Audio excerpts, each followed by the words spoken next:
Bienvenidos sean todos a esta videoconferencia titulada Cambios alimenticios que tendrás que realizar ante la nueva normalidad, que lleva a cabo dentro del marco de la Feria Virtual del Libro y Cultura del Instituto Politécnico Nacional 2021.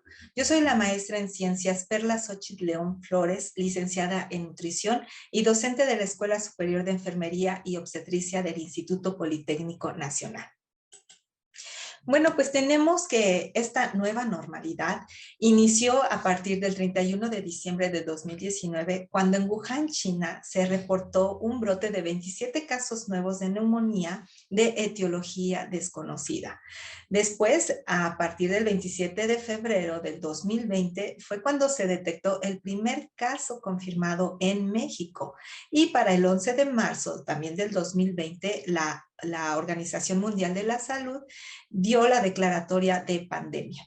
De ahí en adelante, pues hemos venido cursando con esta nueva forma de vida, la cual ha traído grandes estragos a toda nuestra población.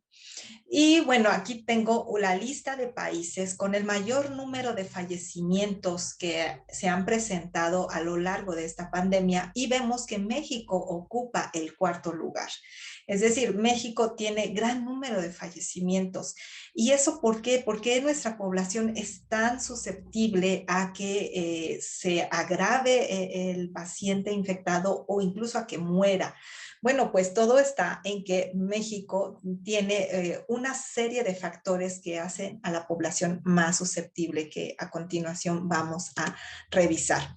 Dentro de los factores de riesgo para enfermedad grave de COVID-19 está el ser de sexo masculino, el tener más de 65 años de edad, el cursar con enfermedades preexistentes como enfermedad cardiovascular, diabetes tipo 2, obesidad, entre otras. Y México, la población mexicana, gran cantidad, gran porcentaje de la población cursa con estas enfermedades, lo cual nos pone en alto riesgo. Ahora, aquí les presento el número de casos que se han presentado alrededor del mundo en cuanto a la enfermedad del COVID-19. Tenemos reportados 210 millones de personas que se han infectado alrededor del mundo, con una mortalidad de 4.41 millones. Ahora, nosotros ya cursábamos con otra pandemia, una pandemia que no hemos podido resolver y que cada vez nos pone en mayores problemas de salud pública en el mundo en general. Esta pandemia es el exceso de peso, ya sea clasificado como sobrepeso u obesidad, de la cual 1.900 millones de personas alrededor del mundo cursan con algún grado de exceso de peso y de las cuales 650 millones en particular sufren de obesidad. Esto pone en una alta morbilidad a los pacientes y mortalidad. 4 millones se tienen reportados que cada año mueren dado la condición de exceso de peso que presentan. Entonces, estas cifras de muerte son muy alarmantes también, tanto como el COVID como estas, ¿ok? Porque mucha gente se está muriendo a partir de esta condición, ¿ok? Pero ¿qué es lo que estamos haciendo al respecto? Ahorita vamos a revisar. En cuanto al panorama que tiene nuestro país, ya que veíamos que México se encuentra en el cuarto lugar de casos de mortalidad debido a la COVID, ¿cuáles son las condiciones que presenta nuestra población que nos ponen en tan alto riesgo? Bueno, pues tenemos que desde una edad muy joven ya los niños están presentando un exceso de peso, ya sea como sobrepeso u obesidad. El 35.6% de los niños presentan esta condición. Por lo tanto, México ocupa el primer lugar mundial de obesidad infantil y ahora se sabe que este exceso de peso u obesidad es progresivo, ¿ok? Y por lo tanto, en nuestra población de adolescentes, casi el 40% de ellos están presentando algún grado de sobrepeso u obesidad.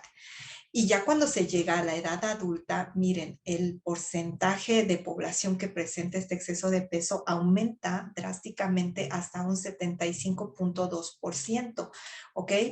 Esto nos pone en grave riesgo. Esto tiene un impacto importante en la salud porque se desarrollan enfermedades crónicas no transmisibles como la diabetes mellitus tipo 2, enfermedad cardiovascular, enfermedad cerebrovascular, hipertensión arterial, etcétera. Y esto viene a debilitar nuestro sistema inmunológico y en general a ponernos en mayor riesgo de agravamiento. Entonces, ya cuando vemos los reportes de las principales comorbilidades asociadas a las defunciones por el COVID-19, vemos que dentro de estas principales comorbilidades están precisamente las que habíamos mencionado: la hipertensión, la diabetes, la obesidad, que aumentan el riesgo de morir, ¿ok? ¿Y cómo es que aumenta ese riesgo? ¿Por qué el tener exceso de peso nos da mayor riesgo para agravarnos ante esta enfermedad de la COVID o incluso para morir? Bueno, pues la definición de obesidad es que es el exceso de grasa corporal visible y cuantificable producida como consecuencia de un incremento en la ingesta energética y disminución del gasto energético. Es una enfermedad crónica que cursa con inflamación sistémica, ¿ok? Hay que poner especial interés en esto, en la inflamación sistémica, porque ahorita vamos a revisar cómo es que esta inflamación tiene un impacto importante en la susceptibilidad para el COVID. Es de origen multifactorial, muchos factores tienen que ver, desde la manera en que cómo nos alimentamos, desde nuestra salud mental, desde que si hacemos o no ejercicio, es multifactorial, por lo tanto muy difícil de tratar, muy difícil de resolver también.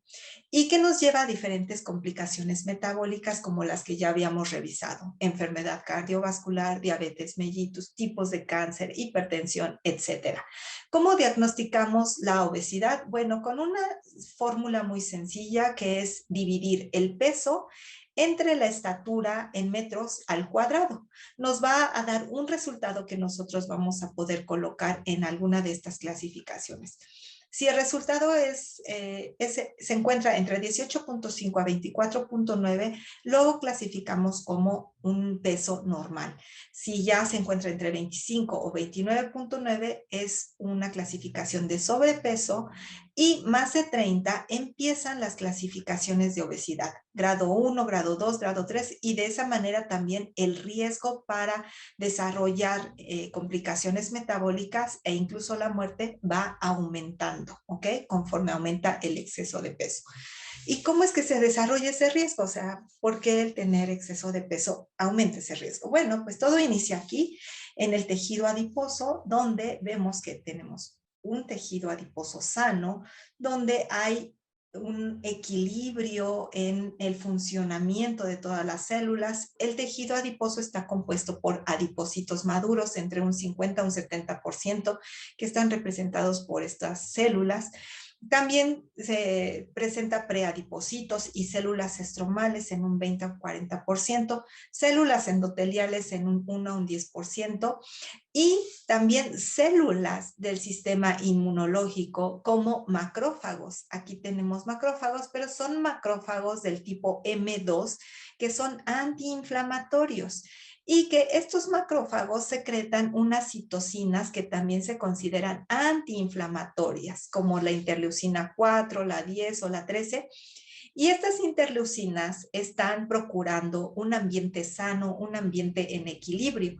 Además, también dentro de este sistema inmune que está aquí en el tejido adiposo se encuentran linfocitos del tipo TH2, que son antiinflamatorios, y también eosinófilos, que igual preservan un ambiente en equilibrio. Además de que estas células se encuentran bien oxigenadas, porque la cantidad de vasos sanguíneos que están irrigando se encuentran en adecuada funcionalidad y cantidad. Por lo tanto, están recibiendo oxígeno y viven en un ambiente tranquilo. Otro dato importante es que estas células producen una hormona que se denomina adiponectina, que es del tipo adiposina antiinflamatoria también y que favorece la sensibilidad a la insulina. El tener una adecuada sensibilidad a la insulina nos protege contra el riesgo de desarrollar diabetes, ¿ok? Porque es la insulina la que permite la entrada a la célula de la glucosa. Entonces, esto hace que la sensibilidad a la insulina hace que la concentración de glucosa en sangre se mantenga en niveles normales o en rangos normales, ¿ok? Entonces, como pueden ver, es un ambiente sano, es un ambiente en equilibrio. Pero, ¿qué sucede cuando empezamos a comer en exceso, empezamos a agregar más grasa, más calorías o más azúcares? Bueno, pues la célula se ve en la necesidad de almacenar ese exceso de energía, de calorías que está llegando. Por lo tanto, empieza a crecer en tamaño y a eso se le conoce como hipertrofia. Es un proceso de hipertrofia, es decir, empieza a aumentar de tamaño para poder alojar el exceso de calorías que se está consumiendo. Estas calorías a partir de el ingreso de mayor cantidad de grasa, de azúcar, de calorías en general, ¿ok? Entonces, pero llega un momento en que esta célula adiposa ya no tiene capacidad para crecer o para almacenar mayor cantidad de calorías. Por lo tanto, empieza a estimular la hiperplasia, es decir, que nuevas células adiposas vengan también a ayudar con el almacenaje en el exceso de calorías. A eso se le conoce como hiperplasia. Entonces, tenemos que este tejido adiposo empieza a aumentar en tamaño las células, pero también en número, ¿no? Desafortunadamente, el aumento en el tamaño, en el número, pues requiere mayor cantidad de vasos sanguíneos que lleven el oxígeno necesario para que esas células se mantengan funcionando adecuadamente. Pero este desarrollo nuevo de vasos sanguíneos, hay reportes donde dicen que no se da a la par. ¿Ok? Hay estudios de investigación que han visto que esta angiogénesis no sucede con la misma velocidad con que están creciendo estas células o este tejido adiposo. Por lo tanto, las células empiezan a sufrir de hipoxia y también de estrés oxidativo. Se empiezan a producir muchos radicales libres, la célula empieza a tener un sufrimiento y al final muere por hipoxia, muere por el exceso de estrés oxidativo y empiezan a ser rodeadas por macrófagos. Pero ahora este macrófago es del tipo M1, es un macrófago activado que tiene la capacidad de secretar muchas citocinas inflamatorias. Al principio, cuando el tejido adiposo es sano, el tipo de macrófago decíamos que era un tipo M2 y se encontraba en alrededor de un 30%. Cuando empieza a suceder este sufrimiento celular, estos macrófagos del tipo M1 ahora activados aumentan en un 40 a un 60% y aumenta su secreción de citocinas proinflamatorias como el TNF-alfa, interleucina 6, interleucina 1 beta e interleucina 17. Estas citocinas llaman a más células inflamatorias como más macrófagos del tipo M1, pero también están llamando a linfocitos y están estimulando la diferenciación hacia linfocitos TH1 que son proinflamatorios, ¿ok? Esto nos lleva a un tejido adiposo disfuncional con una inflamación crónica de bajo grado que no nada más va a estar afectando y dañando al tejido adiposo, sino también empiezan a causar daño toda esta secreción de interleucinas o de citocinas proinflamatorias, empiezan a causar daño a los diferentes órganos del cuerpo.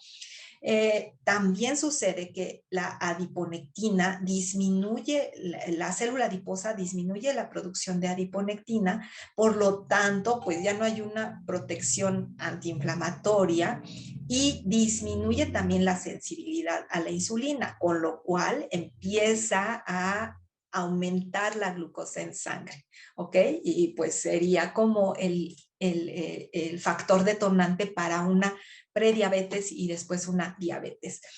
Además, también estas células adiposas empiezan a producir leptina. La leptina es una hormona que induce mayor secreción de esta citocina inflamatoria, la TNF-alfa, la aumenta y de esta manera perpetúa el estado inflamatorio, porque esta citocina TNF-alfa llama a más citocinas inflamatorias, llama a más linfocitos inflamatorios. Entonces, esa condición ya está presente en el individuo que tiene un exceso de peso, ya desde un sobrepeso hasta ya una clasificación de obesidad, ya es un individuo con una inflamación crónica de bajo grado, ¿ok? Y nuevamente, aquí tenemos al individuo con exceso de peso, exceso de grasa, con gran cantidad de leptina que produce este efecto inflamatorio. Hay resistencia a la insulina, las citocinas inflamatorias, interleucina 6, TNF-alfa y macrófagos activados del tipo M1, lo cual están haciendo este ambiente de inflamación crónica con alta posibilidad de formación de trombos. Además, estas células son o poseen gran número de receptores del receptor de la enzima convertidora de angiotensina. Este receptor de esta enzima es la entrada por donde llega el virus del SARS-CoV-2, ¿ok? Entonces, las células adiposas tienen gran cantidad de este receptor, ¿ok? Entonces, hay gran posibilidad de que el virus pueda entrar en un organismo con este exceso de grasa. Además, también ante este grado de inflamación crónica aumentan otros receptores que también son entrada del virus o que facilitan la entrada del virus. Y se favorece, esta inflamación crónica también viene a ocasionar un daño en los vasos sanguíneos, favoreciendo la coagulopatía debido a que hay una disfunción endotelial.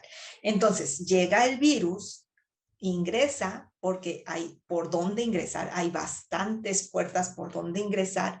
El sistema inmunológico está, pues de alguna manera, entretenido produciendo muchas citocinas inflamatorias, por lo tanto, este individuo está susceptible y el virus puede entrar con más facilidad. Pero una vez que entra a este organismo con exceso de peso, tiene una disminución en el proceso de eliminación del virus. No le es fácil eliminar el virus. Además, este virus viene a ocasionar una hiperinflamación, porque a partir de que entra se necesitan más citocinas o se necesitan también producción de citocinas para que traten de eliminarlo, ¿ok?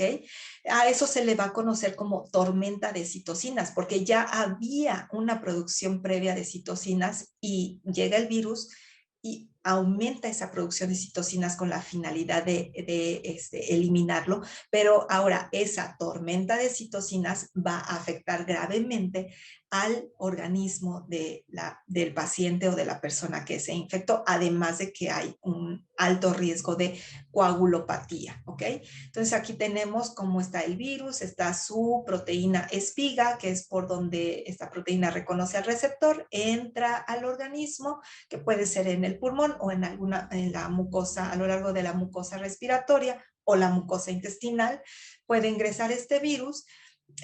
Y luego también las células del sistema inmunológico lo reconocen, empieza su secreción de citocinas y aquí se ve cómo es que secretan gran cantidad de interleucina 6, interleucina 1, interleucina 8, que es a lo que llamamos tormenta de citocinas con la finalidad de eliminar el virus, no de hacernos daño, sino eliminar el virus, pero ante tal cantidad de citocinas que previamente ya estaban producidas y ahora con el virus se secretan más, entonces esto se vuelve una bomba de tiempo. Y tan es así porque hay reportes de algunos estudios, por ejemplo es un estudio, un reporte de Francia, donde se vio cómo es que a los individuos que se contagiaron por el virus del SARS-CoV-2, una gran cantidad de ellos tenían un IMC mayor de 35, ¿ok? Es decir, ya estaban en un grado 2 de obesidad, ¿ok? Pero incluso individuos desde un IMC que se clasifica como sobrepeso, con un IMC de 25 a 30, también una gran cantidad de ellos fueron infectados. Es decir, a partir de un IMC de 25, que es sobrepeso, o obesidad grado 1, obesidad grado 2, la facilidad con que el virus los infecta es muy alta, ¿no? A diferencia de los virus de los pacientes que no se contagiaron, una gran cantidad de ellos tenían un peso normal, lo cual este peso normal pues significa que no hay tal grado de inflamación como en los obesos, ¿ok? También por otra parte, aquí vemos los pacientes que requirieron de ventilación mecánica, como es que los que sí requirieron también ya estaban cursando con un grado de sobrepeso, de obesidad grado 1 y obesidad grado 2, ¿ok? Y los que no requirieron ventilación mecánica, como gran cantidad de ellos, bueno, un buen porcentaje, se encontraban con un peso normal. Y en esta grafiquita podemos ver efectivamente cómo los pacientes que tenían obesidad grado 2, pero bueno, desde el sobrepeso grado 1, grado 2, requirieron ventilación mecánica, un buen porcentaje de ellos, a diferencia de los que tenían peso normal. Fue menor el porcentaje de estos pacientes con peso normal que requirieron ventilación mecánica. Entonces aquí confirmamos que efectivamente el tener una clasificación de sobrepeso y no se diga de obesidad grado 1, grado 2, nos pone en grave riesgo primero para infectarnos y luego para agravarnos con la necesidad a lo mejor de ventilación mecánica, ¿ok? Y bueno, aquí lo que les quiero mostrar es que el virus viene a afectar no nada más al sistema respiratorio o al sistema cardiovascular, sino viene a afectar a los diferentes órganos y sistemas de nuestro cuerpo. Por lo tanto, debemos de tratar de encontrar alguna manera de podernos proteger, ¿ok? Entonces, ¿será que la alimentación puede tener algún efecto beneficioso para protegernos? ¿Será que podamos lograrlo? Vamos a revisar algunos estudios que han encontrado resultados interesantes. Les quiero leer esto. Dice, un estado nutricional óptimo es fundamental para modular los procesos inflamatorios y de estrés oxidativo. Todos ellos están interrelacionados con el sistema inmunológico, ¿ok? Es decir, a partir del tipo de alimentación que llevamos, podemos o mejorar o perjudicar a nuestro sistema inmune y por lo tanto mejorar o perjudicar nuestro estado de salud. ¿Ok? Bueno, también aquí a la conclusión que lleva una revisión que se realizó acerca del estado nutricional óptimo para el adecuado funcionamiento del sistema inmunológico, nos dice que la ingesta inadecuada de micronutrientes puede conducir a una disminución a la resistencia a las infecciones y como consecuencia a un aumento de la carga de morbilidad.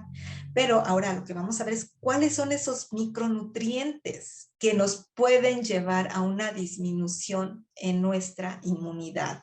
¿Ok? ¿Y por qué sería importante consumirlos en adecuada manera? Bueno, pues dentro de los micronutrientes tenemos oligoelementos como estos minerales selenio, zinc, tenemos la vitamina E, la vitamina C, el hierro, proteínas que más bien sería un macronutriente, tenemos vitamina D, vitamina A, carotenoides y otros compuestos como los polifenoles o la fibra dietaria, los omega 3, omega 6, todos estos tienen un impacto importante en modular la inflamación y modulando la inflamación, es decir, disminuyendo citocinas inflamatorias, podemos mejorar nuestro sistema inmunológico. Y todos ellos trabajan desde diferentes frentes, ¿ok? Para que nuestro sistema inmune pueda mejorarse o reforzarse. Y es justo lo que vamos a revisar ahora.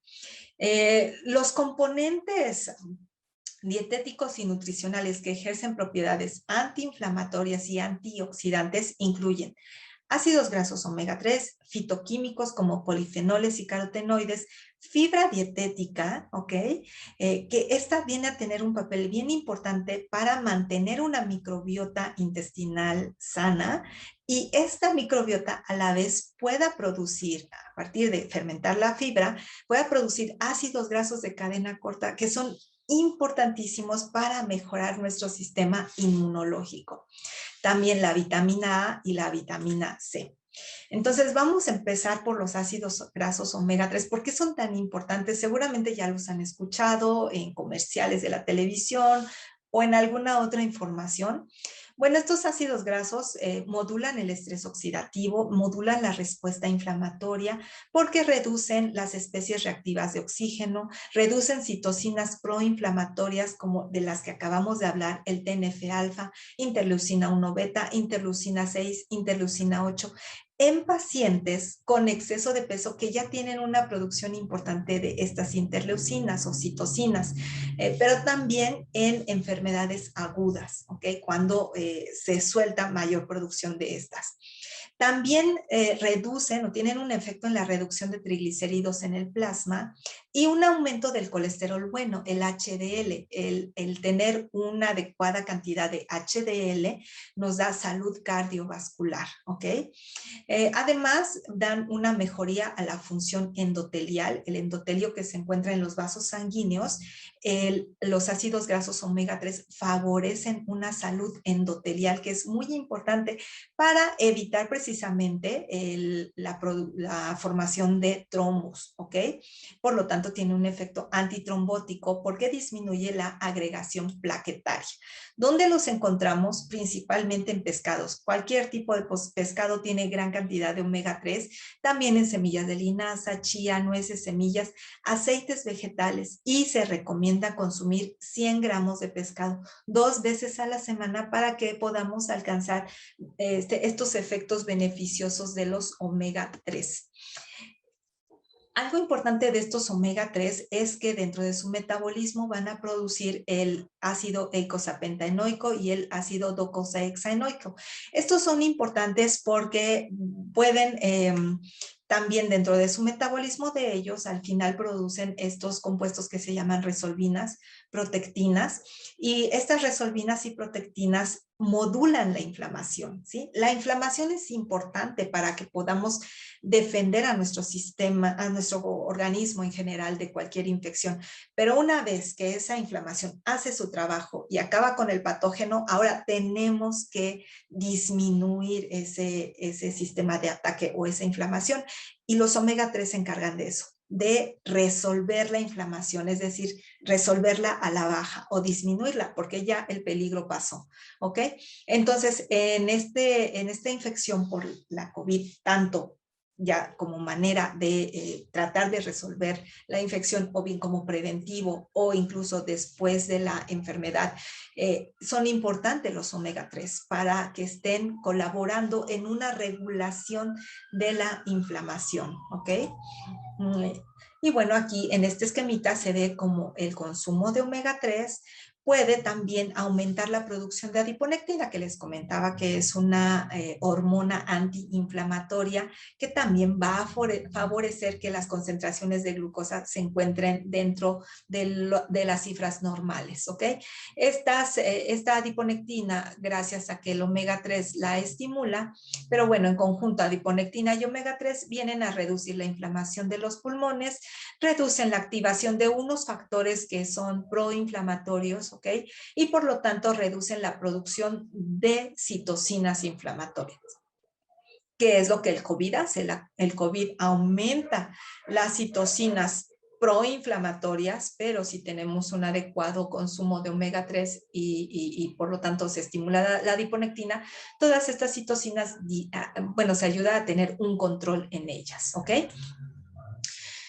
Ahora, los fitoquímicos. Los fitoquímicos son sustancias que se encuentran en verduras, frutas, semillas y otros vegetales. Pueden ser ingeridas diariamente con la dieta en cantidades de gramos. Muestran un potencial capaz de modular el metabolismo humano y dentro de los principales son los polifenoles y los carotenoides. Estos fitoquímicos se encuentran en gran cantidad en frutas y verduras, sobre todo frutas de color rojo o color oscuro, es donde más polifenoles encontramos o del tipo de polifenoles. carotenoides los encontramos en fruta, verdura de color rojo, de color anaranjado, como las zanahorias, o los jitomates que son ricos en licopenos, que también son fitoquímicos que ayudan a modular la respuesta inmunológica. Esta epicatequina es un polifenol con con gran potencia antiinflamatoria, antioxidante y bueno, también antiinflamatoria.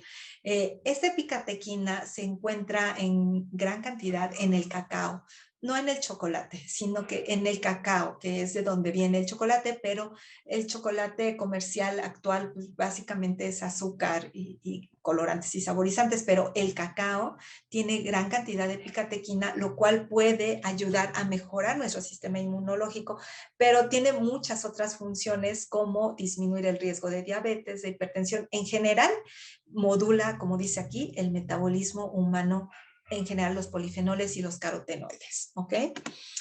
Y aquí tenemos un reporte en esta tablita, se ve cómo los polifenoles de la cocoa, y dentro de ellos la epicatequina o la catequina, estos pueden disminuir estas citocinas inflamatorias como el TNF-alfa, la interleucina 1 beta, la interleucina 6, de los cuales ya habíamos hablado que se encuentran elevados en obesidad, pero que con la infección del virus también vienen a aumentarse en gran medida. Y cuando se consumen buena cantidad de polifenoles, bueno, vienen a ayudar a disminuir esa producción. Estos fitoquímicos tienen la capacidad de prevenir la replicación viral, también pueden unirse a los receptores celulares por donde el virus va a entrar, es decir, a los ECA2. Aquí se une estos fitoquímicos e impiden que el virus entre, pero si entra, inhibe o puede prevenir la replicación viral. Básicamente eso es uno de los mecanismos y bueno, si ya llevamos una alimentación variada donde se incluyan omega 3, se incluyan polifenoles y se incluyan otras vitaminas o compuestos, podemos mejorar mucho nuestro sistema inmunológico, podemos disminuir estos factores inflamatorios nuevamente, interleucina 6, TNF-alfa, este otro factor, la proteína de quimioatrayente de macrófagos, se disminuyen y por lo tanto disminuye la inflamación. Ahora, la microbiota. Hay muchos estudios muy recientes de cómo a través de una microbiota sana podemos aumentar nuestra inmunidad.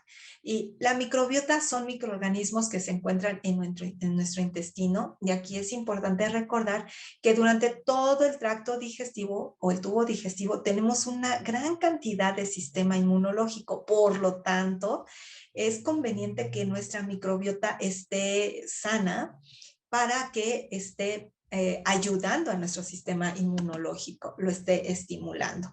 Y más o menos están así. Estas son las células en el intestino. Estas células, gracias a que la microbiota fermenta fibra dietaria, de la cual ahorita voy a hablar, ya cuando fermenta fibra dietaria, produce unos compuestos que se llaman ácidos grasos de cadena corta que favorecen la integridad de las células del intestino.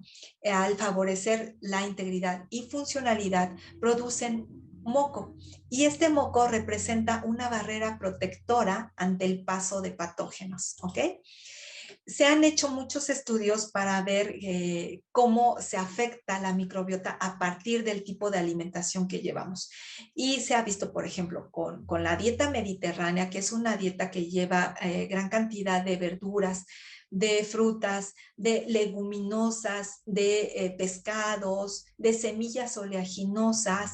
Por lo tanto, hay un gran consumo de grasas, pero del tipo omega 6, omega 3, ¿ok? Por lo tanto, también consumen muchos polifenoles a partir de frutos rojos. También hay gran consumo de fibra dietaria porque están consumiendo gran cantidad de fruta y verdura. Entonces, el ingreso de fibra dietaria viene a mejorar a la microbiota que habita aquí en el intestino. Esta es una representación del intestino. Entonces, aquí se encuentra viviendo la microbiota, pero con todos estos elementos que les proporciona este tipo de dieta o este patrón alimentario, vienen a mejorar la microbiota. Entonces, esa microbiota produce ácidos grasos de cadena corta que aquí están las siglas en inglés, y estos ácidos grasos de cadena corta vienen a mejorar o a reforzar el sistema inmunológico que se encuentra a todo lo largo del tubo digestivo. Por lo contrario, cuando se opta por alimentos que se conocen que conforman la dieta occidental, donde son alimentos ultraprocesados, cereales ultraprocesados, panes, donas, galletas, que en general tienen carbohidratos refinados en alta cantidad, tienen bajo consumo de ácidos grasos esenciales como omega 6, omega 3, tienen gran consumo de carne roja o carne procesada como embutidos, o todos estos alimentos que son ricos en grasa, en sodio, en carbohidratos refinados o en aditivos y sal. Entonces, esto viene a perjudicar a la microbiota, no produce estos ácidos grasos de cadena corta, por lo tanto, las células intestinales se debilitan, debilitan sus uniones, y aquí es la entrada para microorganismos patógenos y sus toxinas.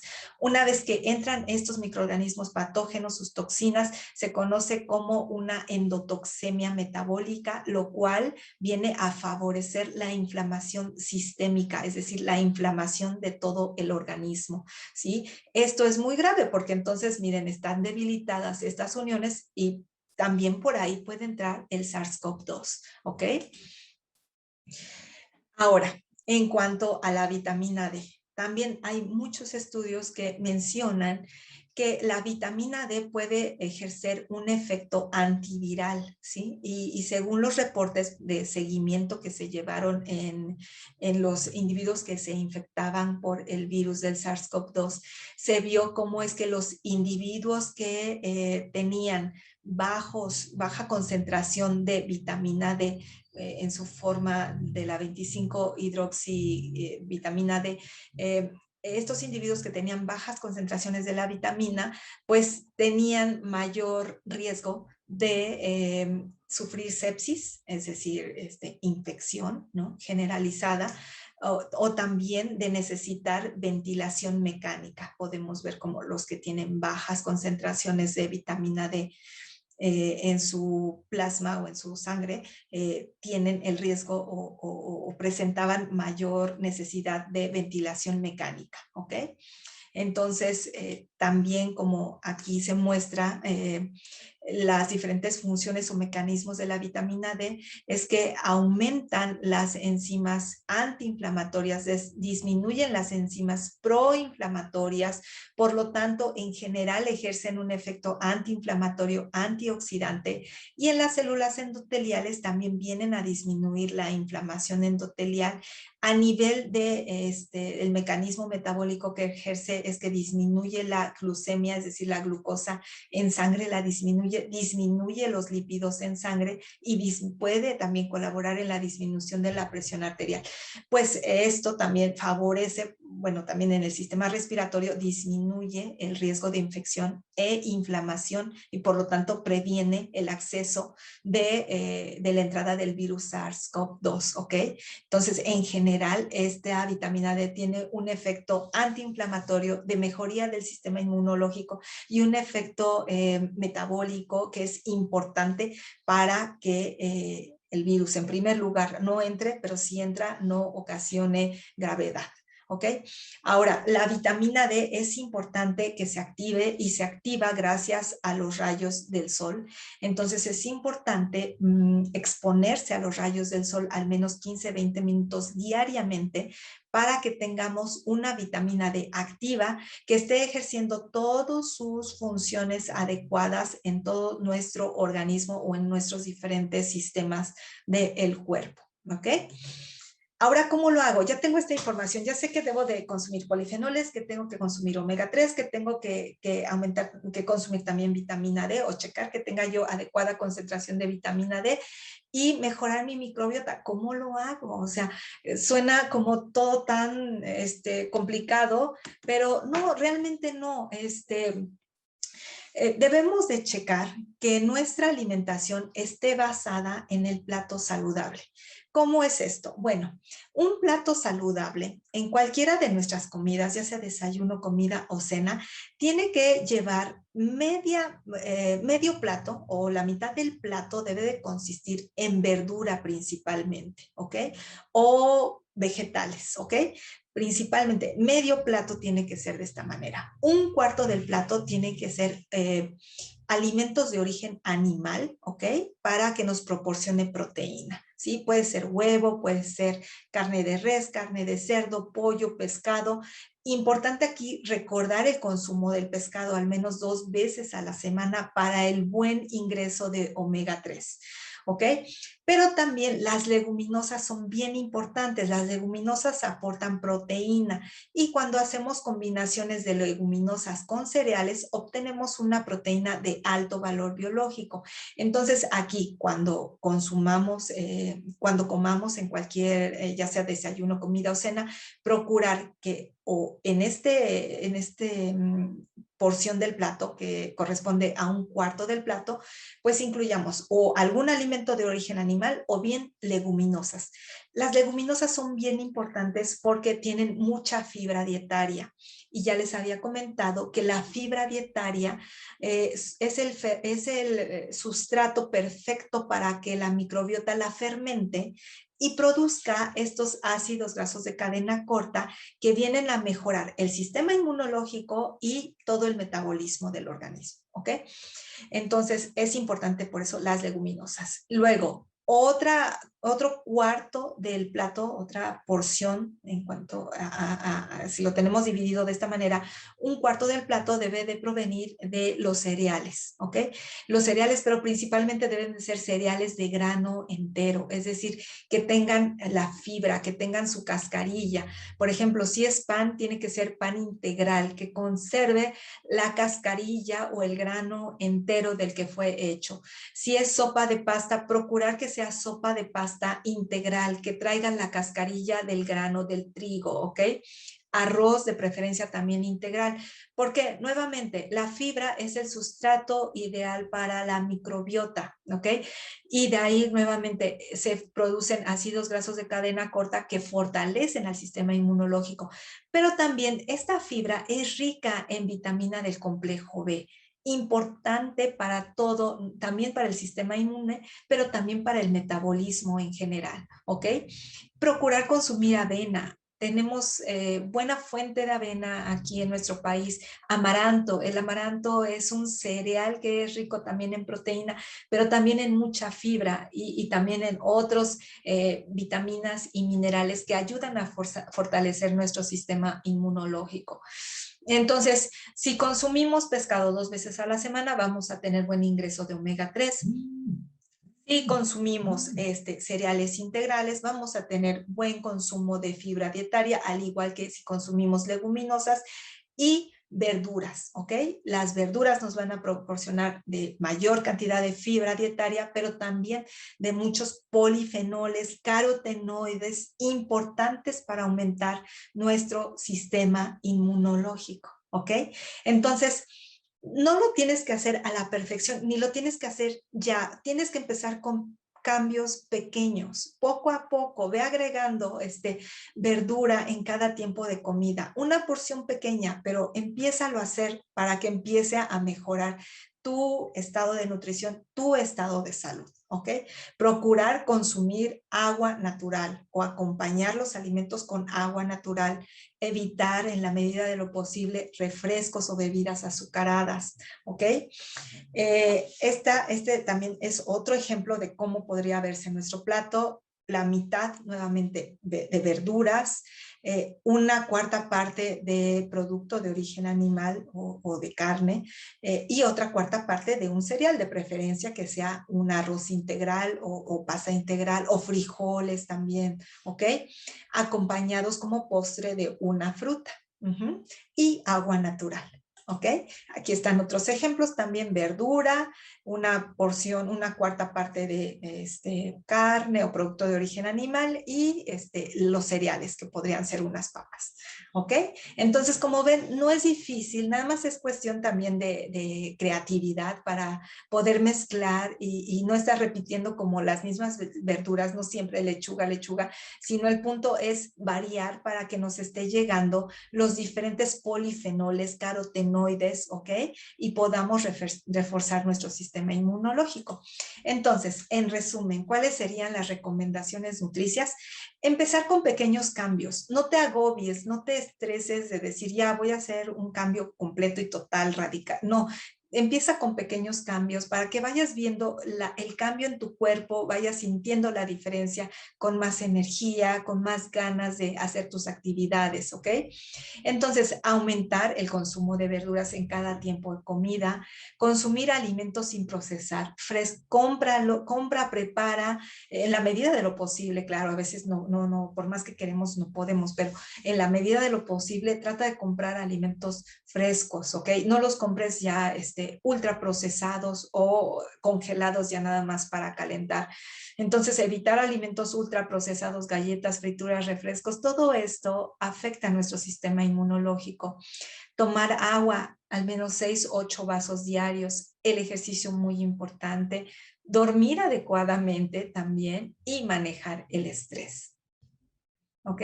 Yo espero que esta información les sea de utilidad, la puedan poner en práctica y que puedan mejorar su calidad de vida, que puedan mejorar su estado de nutrición y en general su salud. Muchas gracias por su atención. Que tengan excelente día.